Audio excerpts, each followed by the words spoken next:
O Chucrute FC é um podcast em parceria com Alemanha FC, Fußball BR e Rádio MW.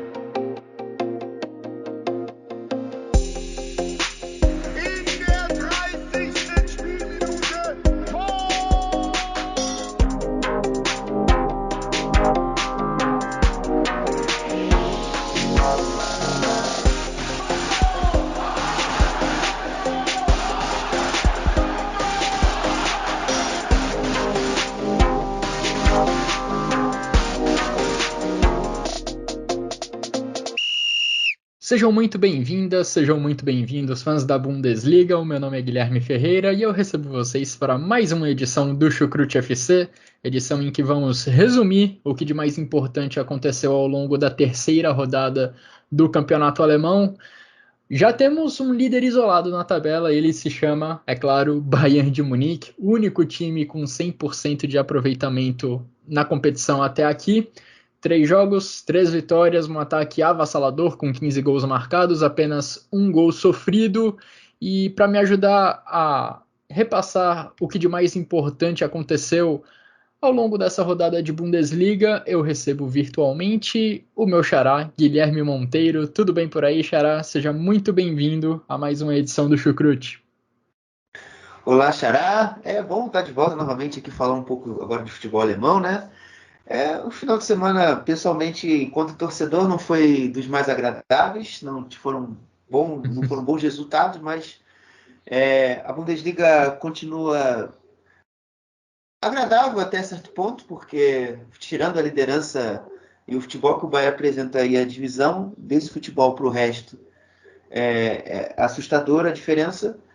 Para os outros clubes há um equilíbrio, você vê algumas forças se elevando, outras que, apesar do resultado ruim, vai começando a ter alguma cara, e subentende-se isso, Hertha Berlim. Daqui a pouco a gente vai até se estender e comentar um pouquinho mais sobre o que acontece por lá, mas enfim, a Liga, com certeza, e a gente sempre vai bater nisso, que ela sempre tem coisas de boa, apesar das conquistas que o Bayern anualmente, e lideranças e mais lideranças que eles conquistam a cada temporada. É o que a gente costuma reforçar aqui no Chucrute, né? É um ponto a ser trabalhado pela Bundesliga, pelo futebol alemão como um todo. É importante que a briga no topo seja mais competitiva, mas isso não é problema do Bayern, importante reforçar isso. E também existem muitas outras coisas que nos fazem curtir tanto a Bundesliga, que nos fazem curtir tanto o futebol alemão, e são essas coisas que a gente busca trazer aqui no Chucrute FC toda semana, a cada rodada do campeonato alemão. E, claro, o assunto hoje é futebol alemão, é Bundesliga, mas confesso, Xará, que já me deu um clima de Copa do Mundo, já surgiu um clima de Copa do Mundo em mim, já comecei a comprar figurinhas pro álbum da Copa do Mundo, não sei se você vai se juntar a mim nessa. Inclusive já tirei Manuel Neuer. No Brasil de Bolsonaro, velho, foda, figurinha R$4, cara. Com R$4 em 2010 eu comprava 20 pacotes, velho. 20 não, 80, porque era 50 centavos. É complicado. Mas eu também gosto desse negócio de figurinhas. Inclusive, elas estão com uma semelhança assim, de olhar assim, estranha, não estão? O estilo delas ficou bem diferente dos últimos álbuns. Colocaram um fundo em azul, roxo. Teve muita gente criticando. Eu também não curti muito não, mas não achei também algo horrível, como algumas pessoas estão falando. Já tirei aqui um Manuel Neuer, já tirei aqui Alphonso Davies, já tirei uma galerinha aqui da Bundesliga entre as figurinhas que eu já peguei. Bom, deixar aqui minhas figurinhas de laudo para a gente começar a falar da rodada, para a gente começar a falar do campeonato alemão. Antes, deixando aqueles recadinhos de sempre. Muito obrigado a todo mundo que nos acompanha. Se você está conhecendo agora o trabalho do Chucrute FC, saiba que a gente disponibiliza os nossos episódios nas principais plataformas de áudio, também no YouTube. Agradecer também aos nossos parceiros do Fußball BR e também do Alemanha FC, que são outros portais que fazem uma excelente cobertura do que acontece no futebol alemão. Então vamos lá, Xará. falar sobre essa terceira rodada de campeonato alemão, começando pelo grande jogo da rodada, uma das viradas mais espetaculares da história da Bundesliga, que aconteceu lá no Signal Iduna Park. Borussia Dortmund 2, Werder Bremen 3. Até o minuto 88, o Werder Bremen perdia por 2-0, mas a equipe do Ole Werner manteve a fé, continuou acreditando e conseguiu marcar 3 gols nos minutos finais da partida, levando a torcida do Werder Bremen à loucura, criando um caos lá no Signal Iduna Park.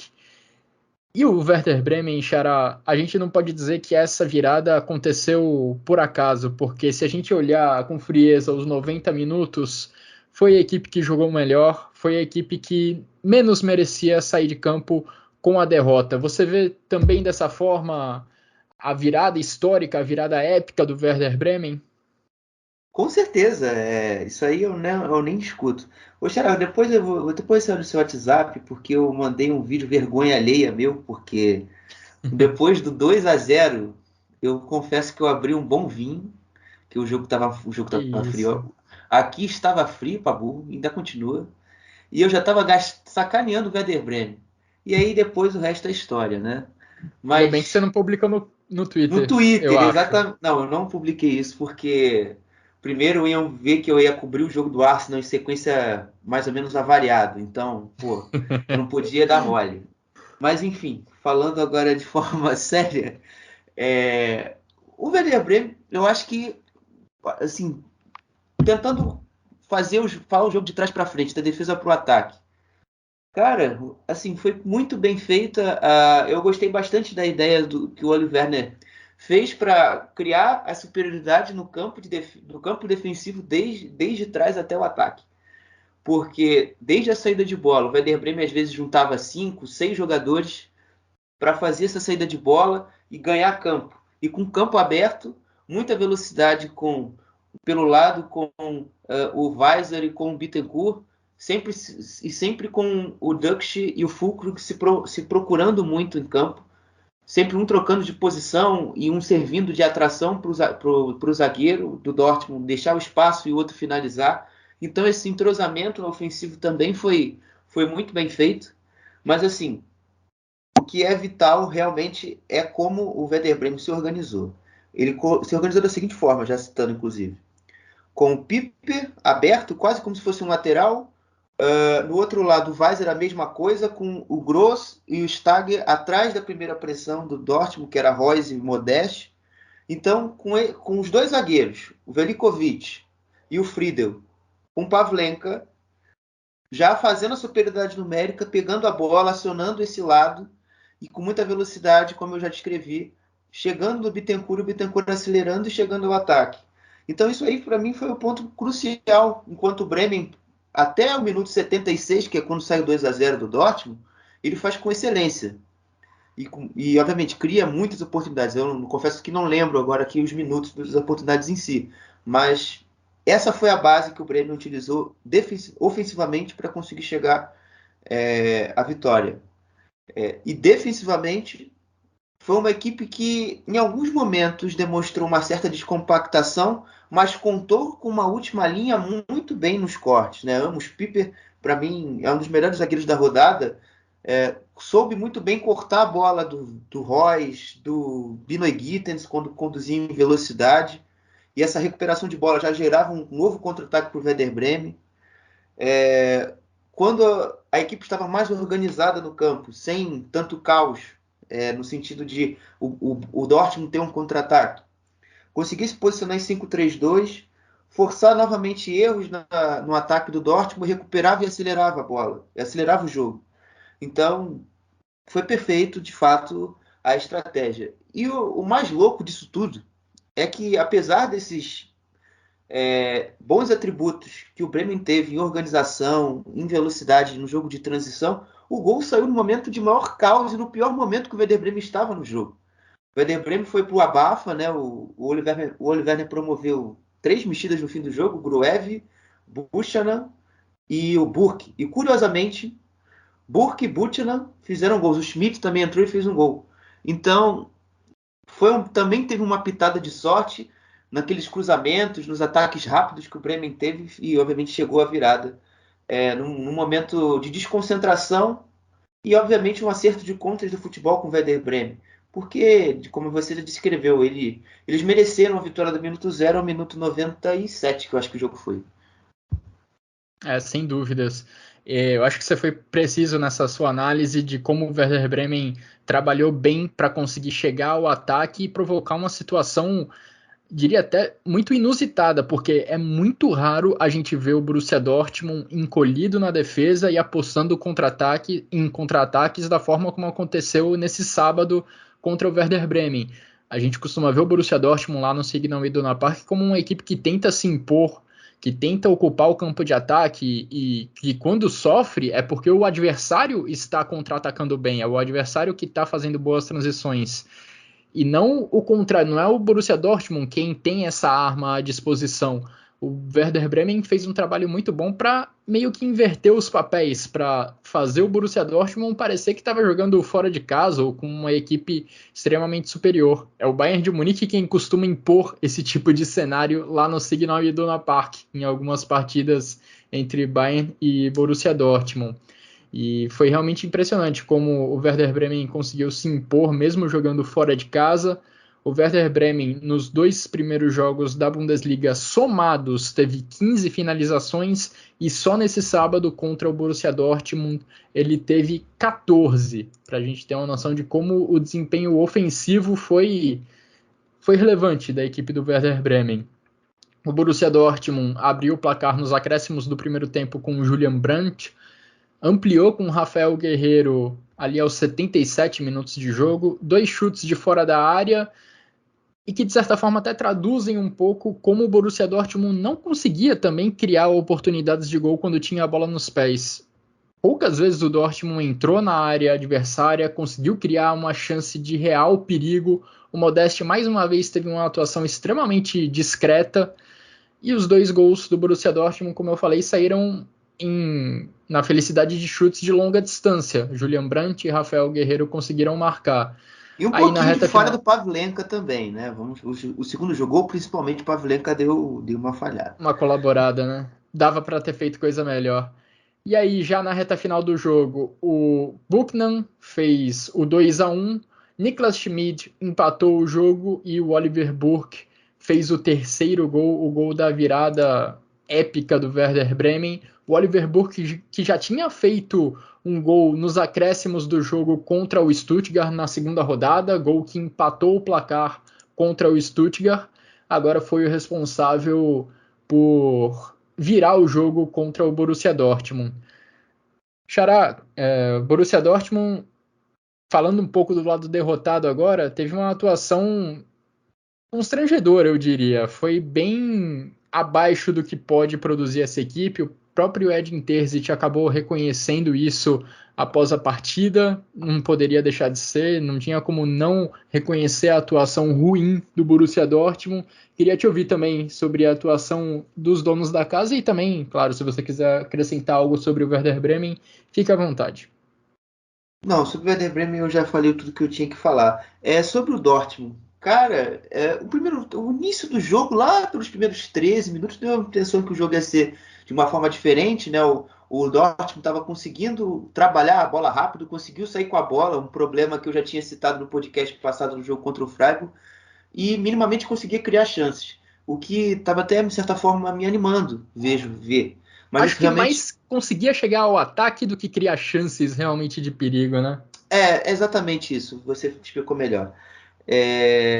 Então, enfim, onde eu queria chegar era que a partir do minuto, acho que 18, 19, o Daru ele sente um problema no ombro, desloca o ombro, e entra o Kahn.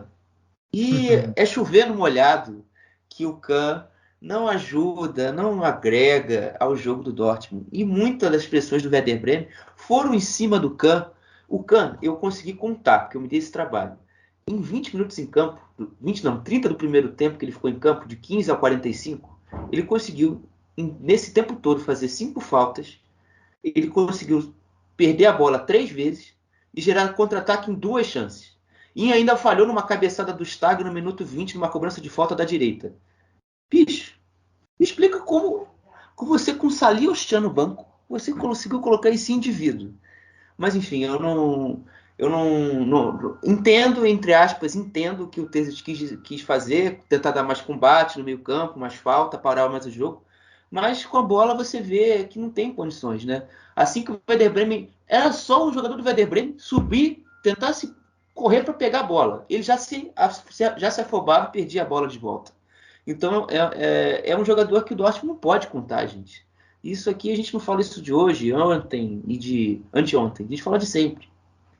E o segundo ponto que eu queria tocar. Olha, Anthony Modeste é pelo seu segundo jogo, entendo. Mas ele já está trazendo problemas defensivos que o jogo do Freiburg já mostrou e que nesse jogo novamente apareceram. Retomando a minha ideia do Werder Bremen da saída de bola. O Werder Bremen usava a saída de bola como eu descrevi em 5 ou 4-2, né? Com o Pavlenka, o Friedel, o Velikovic, o Weiser e o Amos Pieper. E atrás do Modeste, que é a primeira pressão, junto do Royce, ele tinha o Staga e o Gross. Sendo que, quando os zagueiros, o Friedel e o Velikovic, abriam, porque a intenção deles era ficar bem na ponta da grande área, para dar amplitude e arrastar a marcação, e chamar a pressão, o Modeste ficava perdido em quem ele dá o bote. E nisso, subia a pressão do Royce. E nessa pressão do Royce, o Dortmund tinha um espaço enorme entre a linha do meio campo, que era composta por Benoit Gittens, por Kahn, por Bellingham e do outro lado Brandt. Então um espaço muito grande entre o Royce, que subia a pressão junto do Modeste, e essa segunda linha, o Werder Bremen conseguiu fazer chover. Então, se você tem uma descompactação defensiva, Terzic, meu filho, você não é burro, você é treinador de futebol. Você não pode manter o Modeste nesse nível jogando bola. Porque você sabe que ele tem 34 anos, ele não tem fisicamente uma certa condição de fazer uma grande pressão, no máximo ali tampar um passe. Então, e obviamente por característica, né? Você vê no segundo tempo que ele recebe uma bola do Reina e ele não consegue nem dominar a bola com a perna esticada. Sabe, já está começando a irritar com apenas 2 jogos e isso é preocupante. Eu confesso que eu já via com certa descrença, apesar de gostar do Tony, mas não é um atacante que tem o perfil do Dortmund. Eu acredito que você conseguiria ter outras alternativas, sendo jogadores mais jovens, mais baratos e menos onerosos à folha de salários, que é um problema gigante para o Dortmund, e muito do déficit que o Dortmund tem financeiro é por conta de contratações que fizeram temporadas boas em alguns clubes, mas que definitivamente não rolaram no clube. E hoje você tem 44 milhões de déficit por causa disso. Então, isso aí é uma questão que é muito maior do que apenas o nome Anthony Modeste e o perfil de jogador Anthony Modeste. E aí eu vou ficar aqui discursando horas e horas e horas. Então, melhor encerrar. E para refletir como o Borussia Dortmund foi mal no ataque, tem esse número aqui. O Borussia Dortmund finalizou só 6 vezes no jogo. 6 vezes ao todo, para fora, na direção do gol, 6 vezes. Quantas vezes o time teve um número tão ruim ou pior nas últimas 5 temporadas da Bundesliga? 8. Em casa, nenhuma vez. Ou seja, em muito tempo o Borussia Dortmund não tinha um número de finalizações tão baixo jogando dentro dos seus domínios, jogando lá no Signal Iduna Park pela Bundesliga. E agora, para reforçar um ponto que você já mencionou, Xará, mas que também me chamou muita atenção ao longo da partida, foi a dedicação e a força defensiva do Werder Bremen. A gente via alguns encaixes bem definidos e o Werder Bremen levou a melhor em muitos deles. O Mitchell Weiser não deixou o Benoit Gittens se criar ali pelo lado esquerdo do ataque do Dortmund. O Julian Brandt pela direita, apesar de ter marcado um gol, também foi bem discreto na maior parte do tempo, sem conseguir criar muita coisa a partir das jogadas quando a bola chegava nele. E aí, com essas peças neutralizadas, o Werder Bremen fazia o quê? Recuperava a bola e partia em velocidade para tentar atacar. Isso aconteceu diversas vezes. O Werder Bremen recuperando a bola na defesa e tentando sair em velocidade para o campo de ataque. O Weiser, o Leonardo Bittencourt me chamou também bastante atenção nesse trabalho defensivo. E foi esse trabalho que ajudou muito o Werder Bremen a conseguir essa virada histórica diante do Borussia Dortmund lá no Signal Iduna Park. Grande resultado da equipe do Ole Werner e resultado e desempenho também preocupante da equipe do Borussia Dortmund. Ao longo desse episódio, Xará, a gente vai falar muito de equipes que foram para a Champions League, mas estão com um começo de temporada que faz o torcedor ficar bem preocupado. O próximo caso vem lá de Leverkusen. O Bayer Leverkusen perdeu mais uma vez na temporada. Só 2 equipes nessa Bundesliga perderam nas 3 rodadas até aqui. Uma delas, incrivelmente, é o Bayer Leverkusen, que está acompanhado nessa posição pelo Bochum. Dessa vez, o Leverkusen foi derrotado em casa pelo Hoffenheim. O Hoffenheim venceu por 3-0. E essa é a primeira vez que o Leverkusen perde os 4 primeiros jogos de uma temporada, desde que o time estreou na Bundesliga, lá em 1978. O Leverkusen, além de perder os 3 primeiros jogos da Bundesliga, também perdeu lá na Copa da Alemanha na primeira rodada. Xará, o Bayer Leverkusen perdendo mais uma vez, se coloca numa situação bem preocupante. Queria saber de você o que você vê, quais as conclusões que você tira desse começo de temporada como um todo da equipe comandada pelo Gerardo Zewani. É uma temporada até para mim estranha, né? Por conta do que eu já vi que o Leverkusen pôde apresentar em contexto de jogo. Por muitos momentos da temporada passada eu dizia que o Leverkusen era uma equipe com lesões, uma equipe e sem lesões ela era totalmente diferente, muito mais fluida. E de certa forma alguma dessas lesões influenciam no desempenho da equipe, né? O Robert Andrich voltou nesse final de semana, mas estava machucado no jogo passado contra o Augsburg. O Belarabe já se machucou novamente, estava jogando nos últimos jogos. O Paulinho voltou a jogar nesse final de semana. O Witz está fora. Enfim, essas são pontos que a gente também tem que levar em conta na análise. Mas do que eu gostaria de dizer em si, era que o Leverkusen nesse primeiro momento de temporada tem sofrido bastante com as marcações altas dos seus adversários, né? A saída de bola que o Leverkusen se propõe a fazer na maioria dos jogos é composta por Tapsoba, Hincapié ou Bakker, um desses 2 jogadores na lateral esquerda, e liberando mais o Frimpong, que, sem por sombra de dúvida, ele e o Diaby têm sido um dos poucos pontos positivos desse time na temporada. O Sardar Azmoun, que chegou com grande expectativa, tem estado muito mal, não tem agregado tanto com gols, e no jogo passado contra o Augsburg perdeu bastante chances de gol, inclusive. Chegou no início do ano e até agora não mais chances perdidas do que gols feitos. Exatamente. E o Schick também não dá para negar que tem cumprido um bom papel, não só porque cria bastante chances de gol, mas também porque é uma forma dos escapes que o Leverkusen tem nos jogos. Ele saindo bastante da área, se juntando ao Diaby e ao Frimpong, às vezes, para fazer uma tabela, para tentar tocar a bola e gerar um espaço e lançar o Diaby para fazer um cruzamento. Então, ele minimamente ali tem ajudado. Mas, assim, se o adversário do Leverkusen sobe a pressão, marca o Tapsoba, o Hincapié, o Bakker, e minimamente tira o espaço do Andrich, do Ezequiel Palacios e do Arangues, acabou o Leverkusen. O Leverkusen não consegue rodar a bola e não consegue sair dessa pressão. Eu posso citar, por exemplo, o gol que o Dortmund faz, o gol do Reus, e posso também citar o primeiro gol do Augsburg contra o Leverkusen na rodada passada, como bons exemplos disso.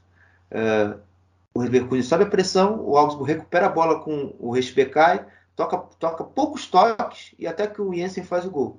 Então, eu acho que o Zewani, primeiramente, eu acho que o principal objetivo não só é passar confiança para o grupo, né? Uma coisa que ele reforçou bastante na última semana antes desse confronto. Bom, eu preciso de ter meus jogadores líderes de volta, né? Que no caso ele citava o Radek e citava também o Andrich. Inclusive os 2 voltaram nesse jogo. Mas também eu acho que a parte dele também precisa ser feita, né? Que ele precisa tentar trazer novas novidades para esse time, dessa saída de bola para tentar fazer com que o Leverkusen tenha algo que surpreenda os seus adversários, porque a ideia que ele tem hoje é tentar geralmente tirar a bola da pressão para acionar o Frimpong, só que poucas vezes a gente vê isso no jogo encaixando, funcionando. Ao menos se o adversário se cansar. Quando o adversário se cansa, ele ganha campo e aí o Leverkusen começa a jogar. Mas fora isso, muito pouco. E só para adicionar outro exemplo a esses que você citou, né? Primeiro gol do Augsburg na rodada passada, também o gol do Borussia Dortmund na primeira rodada. O segundo gol do Hoffenheim nessa partida desse final de semana acho que também se encaixa nesse padrão, porque o Bayer Leverkusen tenta sair de trás, na verdade é mais uma tentativa de afastar a bola da defesa, mas aí o Ozan Kabak consegue se antecipar, consegue chegar na frente do atacante do Bayer Leverkusen, não me recordo agora quem era exatamente, mas aí o Ozan Kabak chega na frente, carrega a bola até perto da linha de fundo, até a ponta direita e faz o cruzamento para o segundo gol da equipe do Hoffenheim. Mais uma vez, uma equipe conseguindo recuperar a bola no campo de ataque, no campo de defesa do Bayer Leverkusen, no campo de ataque do adversário em questão, e um gol sendo produzido a partir disso. O Hoffenheim terminou o jogo ganhando por 3-0, o Baumgartner fez o primeiro gol, o Kramaric fez o primeiro dele nessa temporada, ampliou para 2-0, e aí na segunda etapa o Georginio Rutter fechou o placar, fazendo 3-0 para a equipe do André Breitenreiter. E é impressionante mesmo como o poder de fogo do Bayer Leverkusen, que a gente imaginou que seria muito forte nessa temporada, não está produzindo grande coisa até agora. Aliás, não está produzindo basicamente nada, porque o único gol marcado pelo Bayer Leverkusen na Bundesliga até aqui saiu dos pés do meia Charles Arangues. O Patrick Schick fez 24 gols na última Bundesliga. O Diaby 13 gols na última Bundesliga. No atual campeonato, a dupla ainda está zerada. Ainda tem o caso do Sardar Azmoun, que o Xará já levantou e, como eu disse, até agora está sendo bem pouco convincente. Até agora ainda não conseguiu se ajustar bem na equipe do Gerardo Zewani. E vale o destaque para a equipe do Hoffenheim também, porque, olha, marcou 3 gols em cada uma das últimas 2 rodadas, tem 7 gols marcados ao todo nessa Bundesliga, e nesse quesito de gols marcados, só fica abaixo do todo-poderoso Bayern de Munique, está ali no mesmo patamar, está ali na mesma situação do Werder Bremen. Essas duas equipes já marcaram 7 gols nessa edição da Bundesliga. E vale destacar também como os jogadores do Hoffenheim estavam inspirados. Além dessa dedicação defensiva, nos encaixes defensivos para dificultar o jogo do Bayer Leverkusen e que ajudou a gerar, inclusive, o segundo gol da equipe com a recuperação do Ozan Kabak já no campo de ataque, tem também a inspiração dos jogadores ofensivos, porque o gol do Baumgartner, o gol que abriu o placar, foi maravilhoso. Estava cercado ali por 3 jogadores, ele estava de costas para o gol e ele teve ali a presença de espírito para entender que a melhor opção era dar de calcanhar, era usar o calcanhar para fazer o gol. E o Georginio Rutter, lá no final do jogo, fez um golaço, num chute no ângulo da meta do Bayer Leverkusen. Foram 2 finalizações de grande inspiração. O próprio Baumgartner já tinha feito um gol de calcanhar na Bundesliga, isso foi lá em janeiro de 2020, e daquela vez o Hoffenheim também venceu por 3-0 fora de casa, mas naquela oportunidade o jogo era em Bremen, contra a equipe do Werder. Bom, como eu falei, o Leverkusen segura junto com o Bochum a lanterna do campeonato. O Bochum está abaixo por conta dos critérios de desempate, mas não deixa de ser um desempenho, não deixa de ser uma campanha como um todo muito preocupante para a equipe do Leverkusen, ainda mais considerando que tem Champions League pela frente. E podemos dizer o mesmo, Xará, sobre a equipe do Leipzig, porque o Leipzig perdeu mais uma vez nessa temporada, dessa vez diante do Union, lá em Berlim. Pior começo de temporada da ainda curta história do Leipzig. E isso, assim, não importa a divisão. É o pior começo de temporada, considerando qualquer divisão do futebol alemão da equipe do Leipzig. Leipzig que já sofreu 2 derrotas e já empatou 2 vezes ao longo dos 4 primeiros jogos dessa temporada, o que inclui aí a Supercopa contra o Bayern de Munique. E já começam até a falar em demissão de Domenico Tedesco. Eu li alguns rumores e discussões de alguns analistas de futebol lá da Alemanha que já levantaram essa bola. Eu até fiquei bem surpreso com esse debate sendo levantado lá, porque não é algo comum você, com 4 jogos na temporada, com 3 rodadas de Bundesliga, já começar a tocar nesse assunto. Mas o fato é que aconteceu. E o Domenico Tedesco, que levou o Leipzig ao primeiro título da sua história, ao conquistar a Copa da Alemanha na última temporada, já começa a sofrer alguns questionamentos bem fortes. Xará, como que você vê esse começo de temporada da equipe do Leipzig e esse momento de instabilidade no começo da temporada 22-23?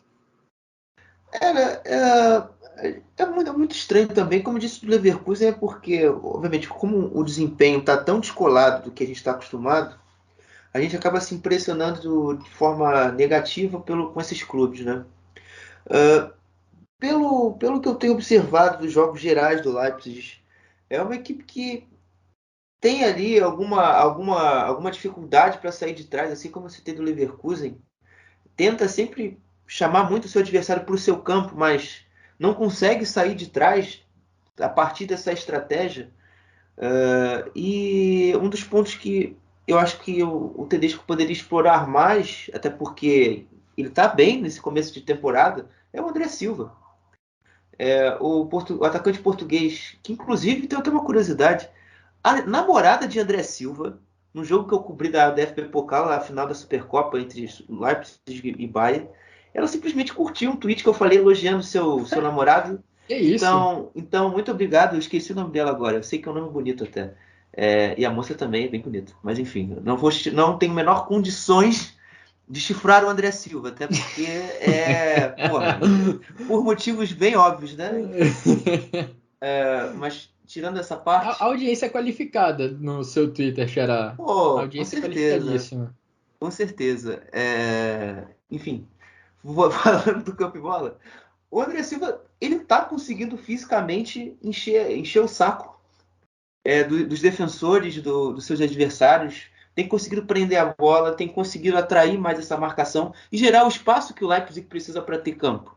Então, a gente tem visto muito essa tentativa inicial e, obviamente, positiva que o Tedesco tem usado na frente com o Werner e o Nkunku, mas por que não tentar testar um jogador de maior referência na frente? Porque, afinal de contas, se você não consegue atrair o seu adversário com jogadores leves e com muita movimentação para trocar de posição e confundir a marcação, por que não escolher um jogador mais fisicamente forte e tentar, a partir de uma bola longa, ou até mesmo por movimentos que o André Silva tem capacidade de fazer pelo chão, arrastar o adversário, abrir um espaço para o Nkunku, para o Werner jogando pelo lado, e até mesmo por quem vem de trás, como o Forsberg e o Domi Szoboszlai, e tentar fazer com que a equipe chegue ao ataque. Então, isso aí é uma alternativa que eu pensei e acho que faz sentido para o Tedesco tentar usar nos próximos jogos.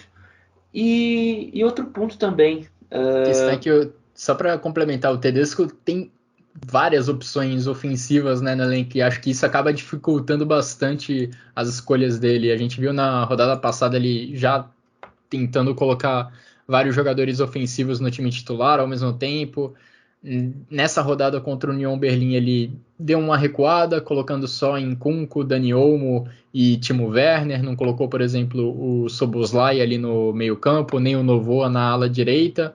Enfim, é um encaixe que o Tedesco ainda precisa encontrar mesmo, de quais jogadores ofensivos ele vai colocar em campo a cada rodada. É verdade. Lembrei. E assim, mas eu acho que isso que você acaba de me falar, acho que vai até de encontro com o que eu queria dizer. O Moriba e o Zorloff inclusive deve ir para o Gladbach. Podem deixar o clube exatamente já começar esse processo de esvaziamento do elenco, sabe? Então eu acho que para o futuro, pelo menos a perspectiva do Tedesco é ter um elenco mais enxuto e ele já sabendo com quem ele pode contar de fato, vai ser preponderante para ele definir essas escolhas e de fato acertar o time do Leipzig, né? Porque a gente não precisa nem discutir a qualidade do elenco, um elenco qualificado, um elenco que tem boas condições de fazer uma temporada melhor do que vem feito. E também questão de demissão de Tedesco, gente. A Bild, às vezes, eu acho que ela não tem. O domingo, às vezes, às vezes a gente no jornalismo, a gente, com todo perdão, a gente fica esperando alguma tragédia acontecer pra gente fazer matéria, botar o ar, a gente trabalhar mesmo. Sendo bem honesto, a gente trabalhar.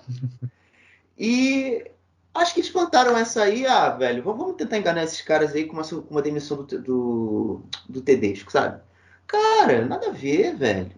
Então não faz isso muito sentido. Isso definitivamente é um grande delírio que a Bild fez aí. Na temporada passada a gente até viu o Van Bommel sendo demitido cedo no campeonato, mas também não foi com 3 rodadas, foi um pouquinho depois ainda. Vamos aguardar. Foi com 10. 10 rodadas? Tá longe ainda, meu Exato, Deus. tem um terço ainda de campeonato aí. O União Berlim, falando um pouquinho dos donos da casa, conseguiu um resultado gigantesco. Vencendo o Leipzig por 2-1, União Berlim segue invicto nessa Bundesliga, 2 vitórias e 1 empate. Nesse jogo, o União Berlim contou mais uma vez com sua dupla de ataque que está infernizando todo mundo, o Jordan Sibatir e o Geraldo Becker, o Geraldão. Cada um marcou um gol e o Willi Orban descontou lá no final da partida, numa cobrança de escanteio, cobrada pelo David Raum, que registrou aí sua primeira assistência com a camisa do Leipzig, mas ali já era tarde para buscar uma reação. O União Berlim saiu com a vitória lá do Anderlecht Forsterei. E é impressionante, reforçando como essa dupla de ataque do União Berlim tem ido bem. O Geraldo Becker e o Sibatir, cada um marcou um gol e cada um deu a assistência para o gol do outro, ou seja, cada um dos atacantes do União Berlim saiu de campo com um gol e uma assistência na conta. Cada um deles também já tem 2 gols nessa Bundesliga, eles já tinham marcado também lá no Derby de Berlim, que aconteceu na primeira rodada. Eles estão sabendo se encontrar muito bem dentro de campo, e os 2 gols do Union nessa partida têm uma linha de raciocínio muito parecida, eles são bem parecidos na sua construção. É recuperação de bola do Union Berlim no campo de defesa, e a partir daí, tudo muito rápido em direção ao gol adversário. No caso do primeiro gol, o Geraldo Becker foi acionado e ele deu assistência para o Sibatir. No caso do segundo gol, foi o inverso. Tudo isso em contra-ataques muito rápidos, precisando de poucos toques na bola para chegar no gol adversário, partindo do campo de defesa para o ataque em questão de segundos. E é esse muito o modelo de jogo que a gente já cansou de ver na Bundesliga, o modelo de jogo comandado pelo Urs Fischer, de um time que se porta muito bem na defesa e que sabe aproveitar muito bem as oportunidades que aparecem em contra-ataques, eventualmente também em bolas paradas, e a força do contra-ataque do União Berlim ficou muito nítida mais uma vez nesse jogo contra o Leipzig, marcando 2 gols em contra-ataques muito bem executados. Xará, o que você me diz sobre essa equipe do Urs Fischer? Pô, o falo do time do Urs Fischer é meio Ctrl-C, Ctrl-V aqui pra mim, porque eu sempre tenho a impressão que se eu não ver um jogo não vai fazer muita diferença, porque os comportamentos sempre são os mesmos. É um modelo muito bem definido mesmo, Exato, né? Um time que sabe exatamente como vai jogar. A tua descrição aí já me fez pingar uma luz. Opa, essa aqui vai se conectando. Mas enfim, eu queria falar especificamente do Becker e do Sebastião. Eu acho que nitidamente, e claramente, perdão, o torcedor e quem acompanha a Bundesliga vem notado a diferença de você ter um atacante com qualidade e de você ter um cara que vive um momento. Eu, com todo respeito ao Avoni, ele não vai repetir as mesmas feitas que ele teve com a camisa do União em nenhum outro clube. Porque, tecnicamente, ele é um jogador limitado. O União, em alguns momentos, precisou de um golzinho dele e esse gol não apareceu. Então, quando você vê que há um nível qualitativo em qualquer aspecto do jogo, seja ele tático, psicológico e técnico, o Ziabache, em 3 jogos, dá um banho nele. É leitura de posicionamento, obviamente a combinação, ele e o Becker, os dois realmente estão. É tipo o que tipo aquilo que a gente descreveu no Werder Bremen, falando do Füllkrug e do Dux. São 2 atacantes que se conhecem, nesse caso até muito menos tempo, mas que parece que se conhecem há anos. E essa troca é muito benéfica, porque o jogo do União precisa também de uma certa frieza e letalidade nas poucas chances que cria. No jogo passado contra o Mainz, na chance mais clara que o União teve, o Ziabache perdeu e o jogo foi 0-0. Então, aos poucos, eles vão continuando se entrosando, esse posicionamento vai cada vez mais se aperfeiçoando e eu acredito que o União vai ter uma campanha bem tranquila e, quem sabe, né, com esses eventos anualmente que tem acontecido na Bundesliga, de sempre pelo menos um grande, ou pelo menos postulante ao título, sempre entrar em hecatombe, né, nesse caso, no momento, são 2 clubes, né, o Leipzig e o Leverkusen, vai que o União pega essa vaguinha aí que ninguém está conseguindo chegar lá na frente. A União Berlim vai nos impressionando cada vez mais a cada temporada. Na estreia deles na Bundesliga, chegou na Conference League. Na última temporada, a segunda da história do União na elite do futebol alemão, conseguiu uma vaga para a Europa League. E agora, nesse início de temporada, está fazendo o seu torcedor sonhar. E agora uma curiosidade sobre o duelo em geral entre Union e Leipzig é que os 5 últimos terminaram com o placar de 2-1. Os 4 pela Bundesliga foram vencidos pelo Union e a semifinal da Copa da Alemanha na última temporada foi vencida pelo Leipzig, todos os 5 com o mesmo placar de 2-1. Xará, a gente já falou de Leipzig, Leverkusen, Borussia Dortmund, 3 equipes de Champions League nessa temporada que começaram mal, especialmente Leverkusen e Leipzig nessa temporada. Tem um time que foi mal na temporada passada e que está tentando retomar esse posto de equipe que vai para a Europa nesse ano. Falo do Borussia Mönchengladbach, que é um dos 3 perseguidores mais próximos ali do Bayern de Munique, uma das 3 equipes que soma 7 pontos. Union Berlim é uma dessas equipes. A gente também tem o Mainz e o Borussia Mönchengladbach, todos eles com 2 vitórias e um empate. Nessa rodada, o Gladbach venceu em casa a equipe do Hertha Berlim.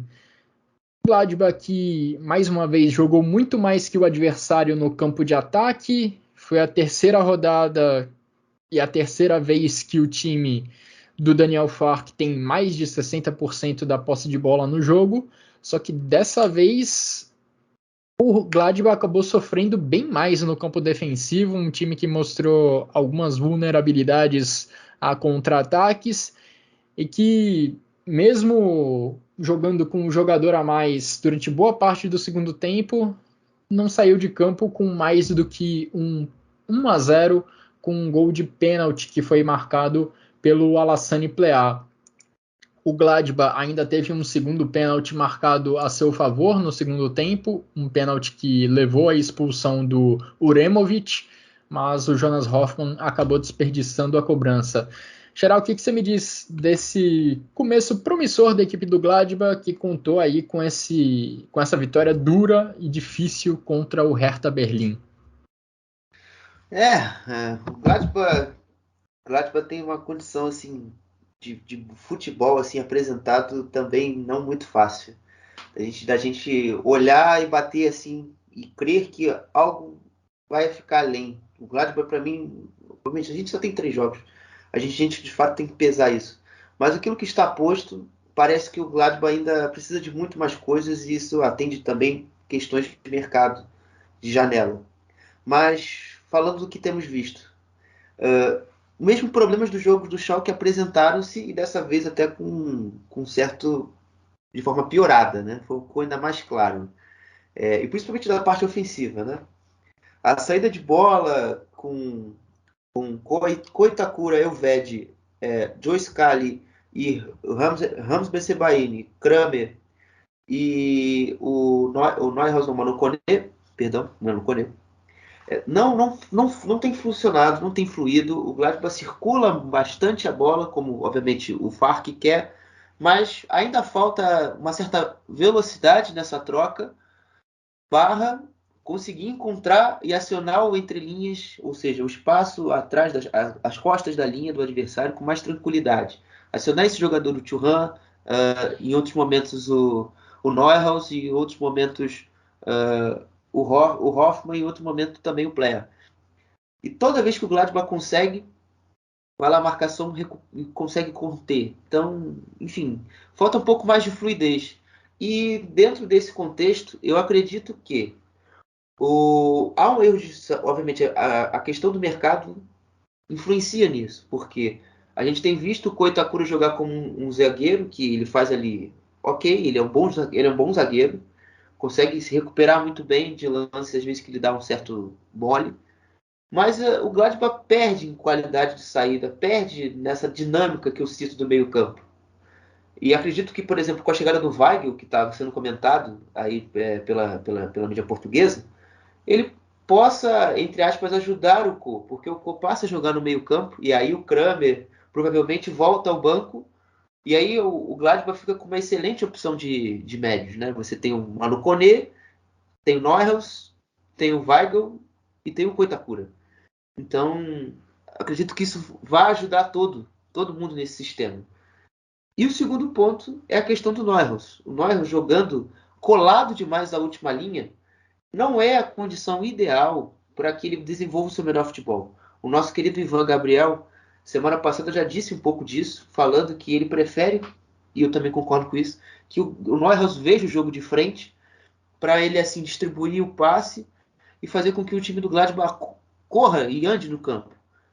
E nesse jogo não foi diferente. Ele teve a mesma dificuldade, muito preso na última linha, não conseguindo trazer movimentos interessantes para tentar afastar, abrir esse espaço, atrair essa marcação e gerar o espaço.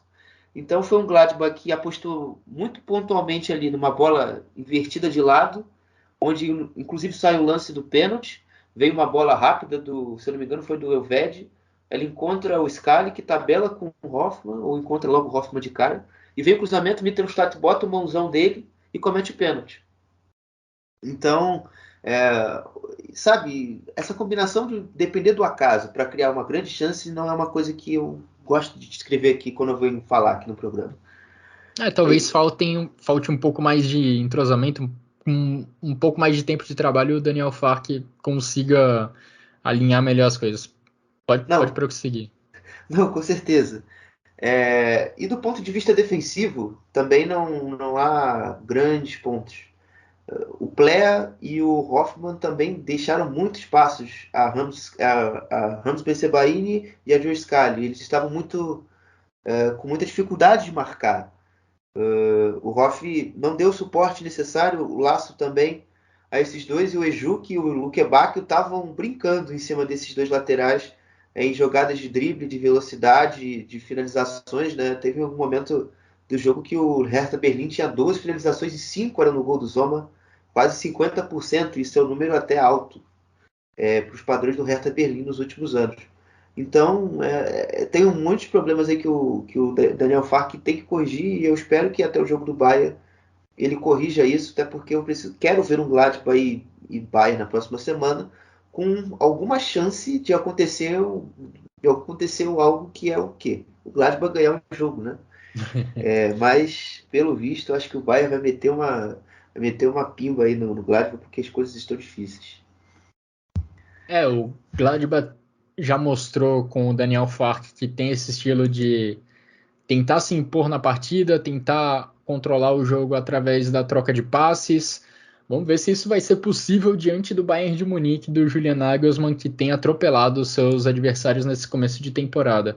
Mas falando ainda desse confronto contra o Hertha Berlim, acho que o Manu Koné está um pouco abaixo do nível dele, e abaixo até do nível que ele apresentou nas primeiras rodadas do campeonato, influenciou negativamente na equipe do Gladbach nesse jogo contra o Hertha. Ele é um cara que consegue empurrar o Gladbach para frente, consegue levar a bola para o campo de ataque, seja carregando a bola nos próprios pés ou com passes que atravessam os adversários, que atravessa a defesa adversária. Nesse jogo, acho que ele não conseguiu ter tanto protagonismo, não conseguiu aparecer tanto nesse tipo de jogada, e isso acabou prejudicando a equipe do Gladbach como um todo. Agora, chamou a atenção também como o Hertha Berlim se sentiu confortável para contra-atacar a equipe dos Potros. O Luke Bacchio de um lado, o Ejuke do outro, tocaram terror na defesa do Daniel Fark, tocando contra-ataques em velocidade, driblando com alguma facilidade os defensores do Gladbach.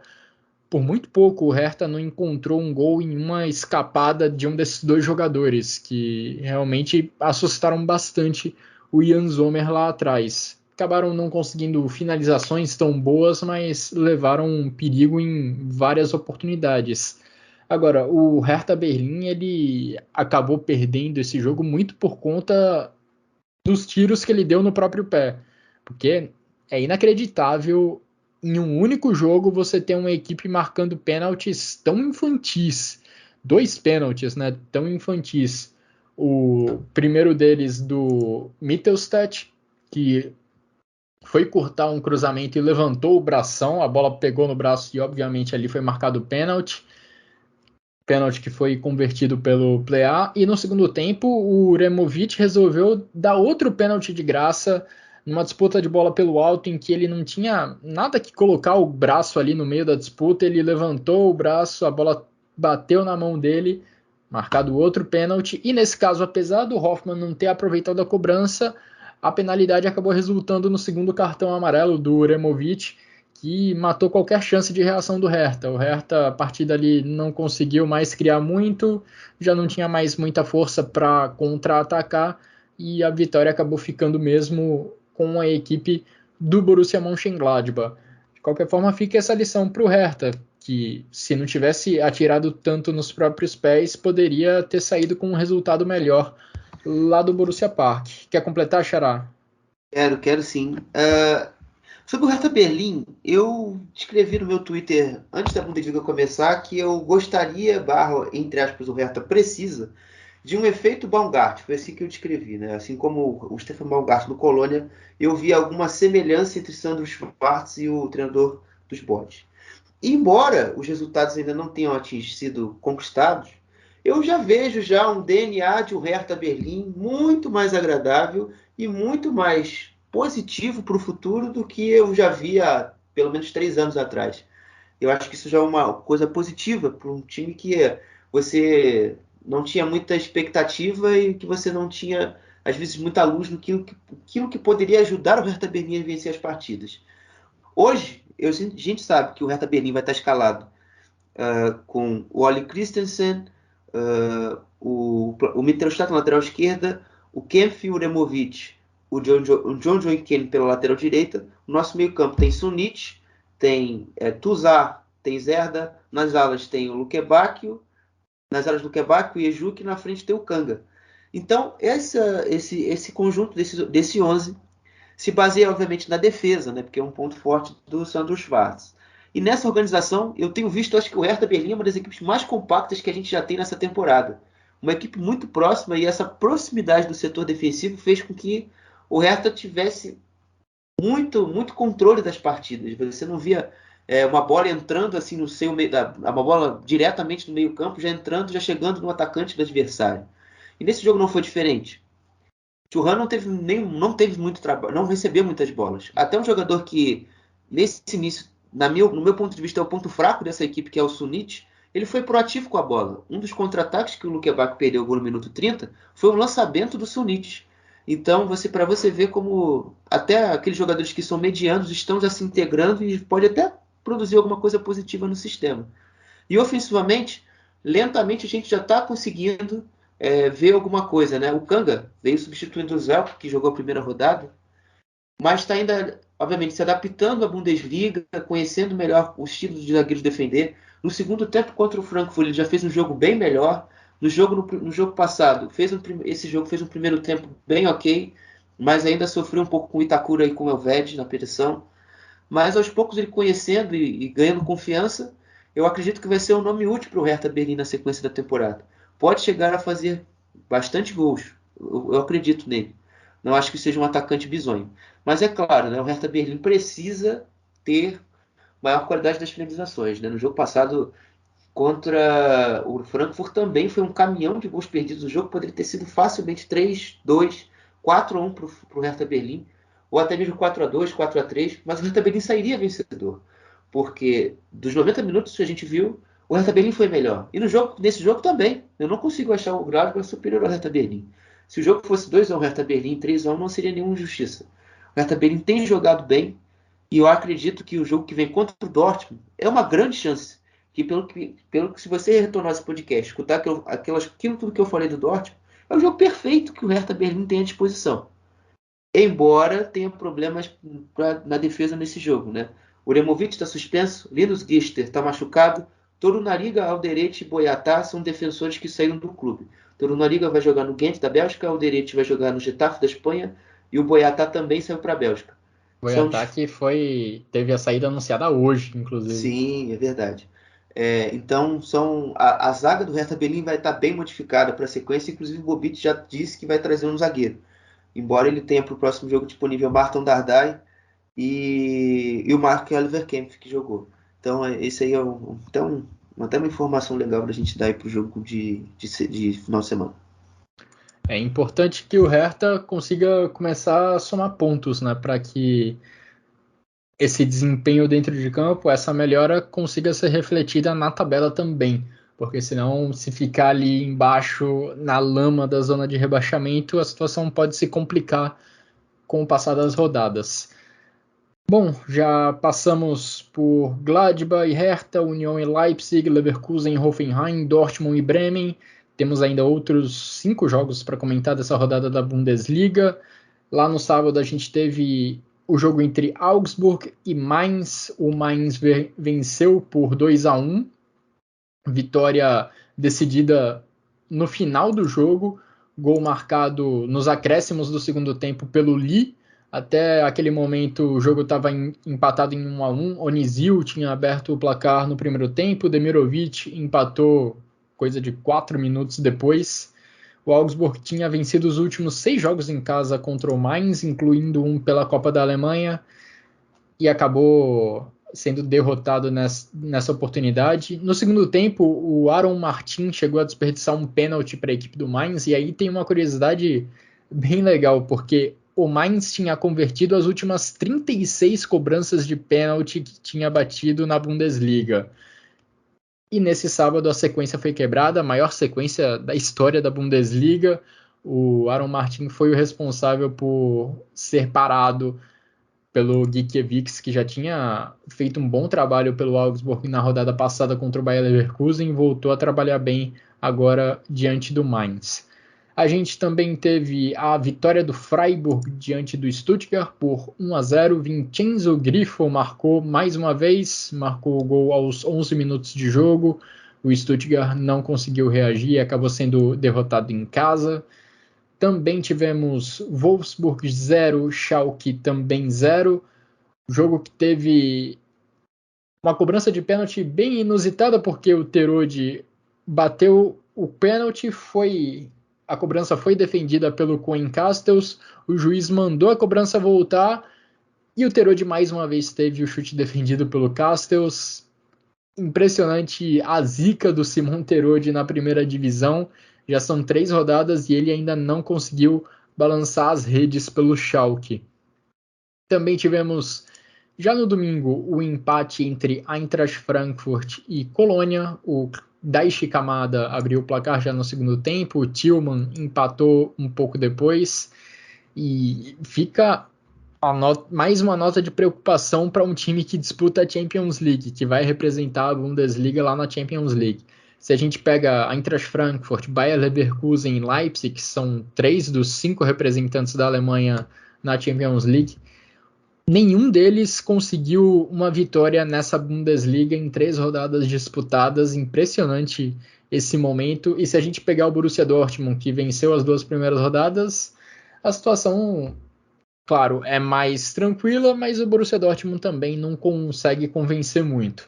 Quem convence, e fez isso mais uma vez nesse final de semana, É o Bayern de Munique que atropelou o Bochum, fez 7-0, gols marcados por Sané, De Ligt, Coman, esses 3 jogadores que não tinham sido titulares na Bundesliga até aqui, foram titulares agora contra o Bochum e balançaram as redes, aproveitaram bem a oportunidade. Mané guardou 2 gols, o Gamboa marcou um gol contra e o Gnabry fechou a conta 7-0, mais uma atuação dominante do Bayern de Munique. Considerando só o primeiro tempo dos jogos do Bayern de Munique na temporada, o time já marcou 14 gols e não sofreu nenhum. Isso em 4 jogos, né? Um pela Supercopa da Alemanha e os 3 pela Bundesliga. 14-0 só nos primeiros tempos. Impressionante o que tem feito essa equipe do Julian Nagelsmann. Xará, passamos então pelos 9 jogos da rodada da primeira divisão. Agora eu quero te ouvir sobre a segunda divisão. O que aconteceu de melhor na Zweite Bundesliga?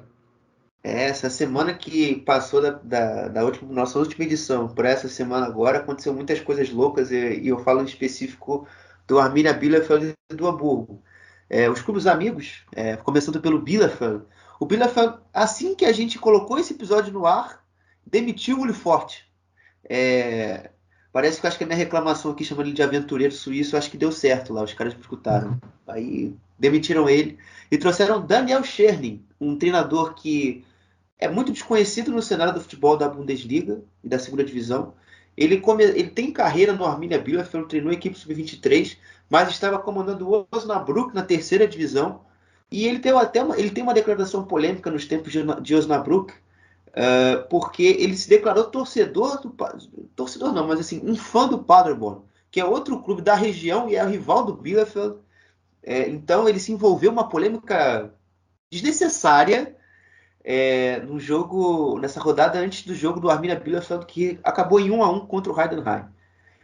E passando já para o jogo do Hamburgo, esse jogo também foi maluco, né? O jogo foi de 2-1 para o Darmstadt, mas o Hamburgo sofreu 2 gols rápidos, mas a partir do minuto 60 o jogo entrou em descontrole total. Uma expulsão para o Darmstadt, depois o Aaron Opoku é expulso 5 minutos depois, e depois mais um jogador, no final do jogo, o Jonas Bolt, diretor esportivo do Hamburgo, é expulso, e mais um jogador do Hamburgo é expulso. Então o jogo acabou com 9 jogadores por conta do Hamburgo e 10 no campo do Darmstadt. Foi uma esquina da loucura total. Mas falando da bola, o Darmstadt conseguiu fazer 2 gols cedos, no minuto 4 e no minuto 10, com o Philipp Titz e o Patrick Pfeiffer, e que foram decisivos para trazer total desconforto para o jogo do Hamburgo. O jogo de posse de bola, de domínio, de controle, não funcionou dessa vez. O Darmstadt conseguiu se fechar muito bem usando uma linha de 5, com 3 no meio campo e 2 na frente na primeira pressão. E recuperando a bola e acelerando o jogo, foi muito perigoso. Todas as bolas cruzadas na área do Hamburgo eram um Deus nos acuda. O Philipp Titz soube se impor muito bem perante a uma boa zaga do Hamburgo, até composta pelo Schonlau e pelo Raya, e também o Vukcevic, mas não teve chance nesse jogo. O Hamburgo perde o seu segundo jogo em casa na temporada e aí vai ter que remar aí contra essa maré que está difícil, porque o Hamburgo já não está nas posições muito acima. É o 5º colocado atrás do Heidenheim, do Kaiserslautern, do Darmstadt e do líder Paderborn, que protagonizou a maior goleada dessa rodada. Aplicou sonoros 7-2 no Holstein Kiel. Eu também consegui acompanhar esse jogo. O Paderborn, assim, foi uma coisa muito bizarra. Primeiro, qualquer ataque que eles faziam era gol. Era muito Bayern de Munique. Eu acho que eu tô vendo o jogo do time errado. Assim, muita velocidade para rodar a bola no campo de ataque. O Kiel foi presa muito fácil e chega até a ser estranho, porque um dos pontos da campanha do Kiel é a defesa, sabe se defender muito bem, mas nesse jogo não ofereceu resistência.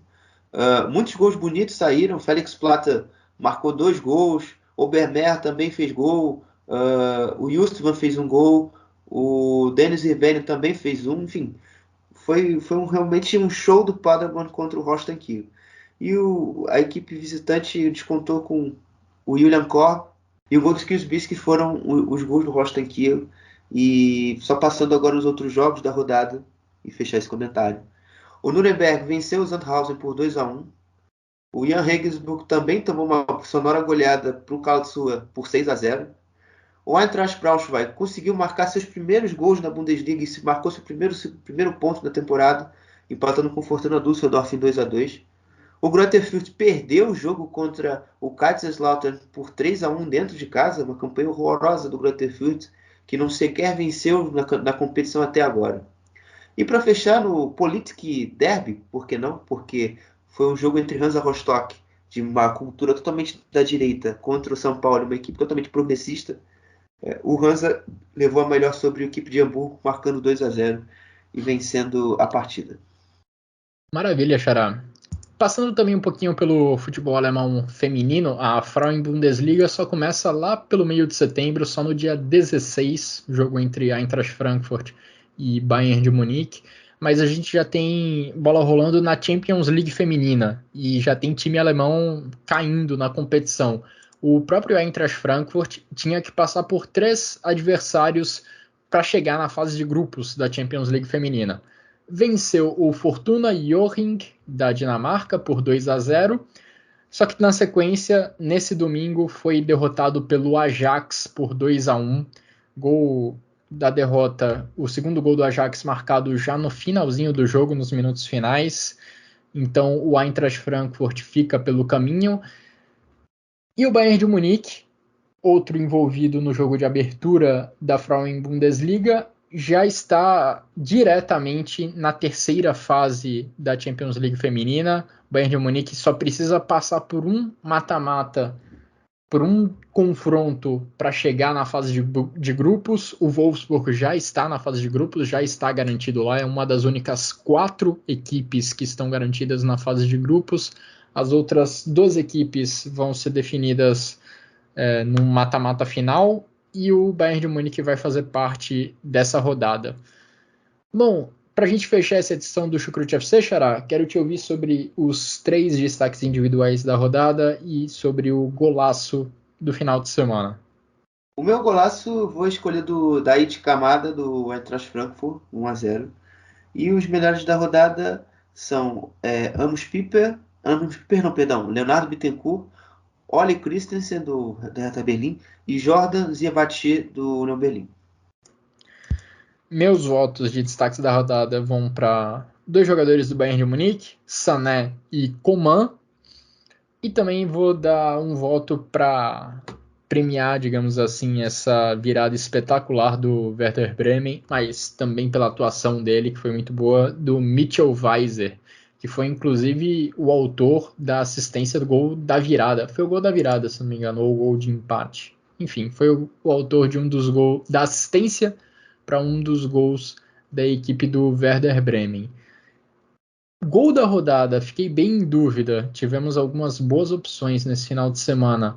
Mencionei especificamente o Georginio Rutter e o Christoph Baumgartner do Hoffenheim, e eu fico com o Baumgartner pela presença de espírito, de dar o toque de calcanhar quando estava cercado por 3 adversários e de costas para o gol.